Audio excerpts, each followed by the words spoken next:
I think the numbers are very, very strong.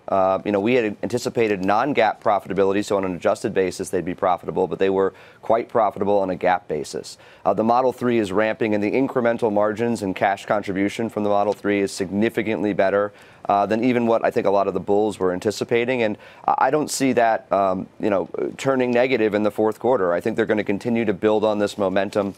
And look, absent some of the corporate governance issues, which they did not address on the call. It was asked pretty straightforward, and Elon refused to answer, spoke more on operating metrics. I think if they can get the corporate governance side and put some independence on the board and demonstrate that they have a little bit of a better tact around social media, then we can focus on fundamentals again, and the stock can, I think, work higher from here. Look, the clock is ticking on when they need to name a new chairman. They were given 45 days by the SEC. Do you assume that that's going to be someone who's already pretty familiar with the company, or do you think they're going to bring in an outsider?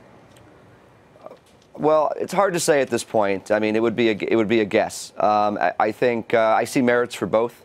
Someone with manufacturing expertise, potentially somebody from sort of the technology world that can continue to sort of refocus Tesla as not only an automotive manufacturer, but the best technology in the automotive industry, which will help multiple as well over time on top of the growth we're seeing.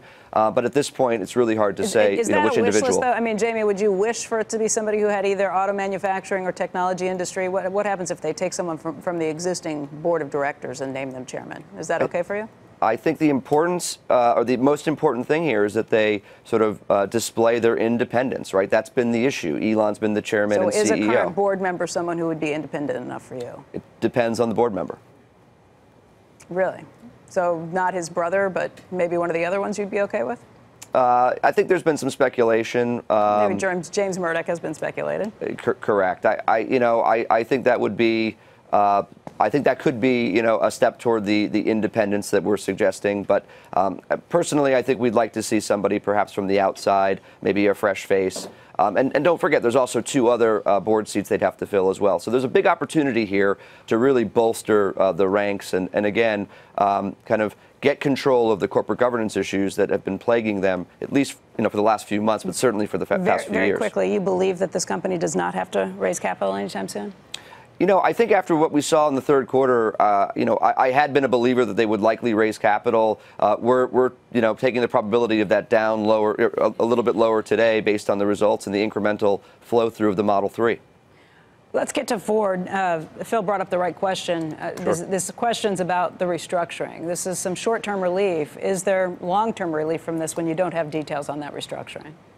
I think the answer today is no. I mean, Ford did a good job on the call yesterday to sort of, I think reiterate that its dividend and its intentions for its regular dividend to be secure through a typical recession, not something like 08, 09, but more of a typical recession was key on the list of items that investors were focused on. I think separately, they talked a lot about Ford-specific issues. There were opportunities to talk about macro concerns in China and Europe and so forth. They continue to point to their own issues, and I think that's where the restructuring detail is lacking. If they can provide that roadmap, I think that's the way that the stock gets out of this sort of limbo it's been in the last few months. Phil, what do you hear just in terms of some of those questions, the slowdown in China, how all of that's going to be impacting Ford? Well, there's no doubt the international operations are a mess right now, China in particular. And we've talked about that extensively, Becky, over the last couple of months in terms of a 30% drop in terms of sales over there, posted a big loss for the third quarter.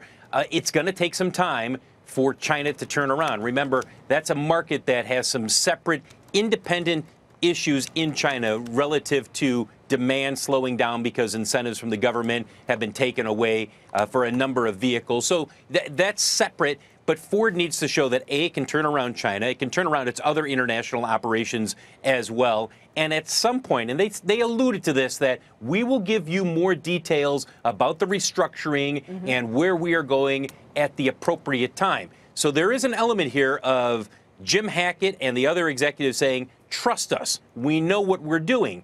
And when you have a stock that's trading where it's trading right now, market's not buying that requires a little bit of faith from investors. Right.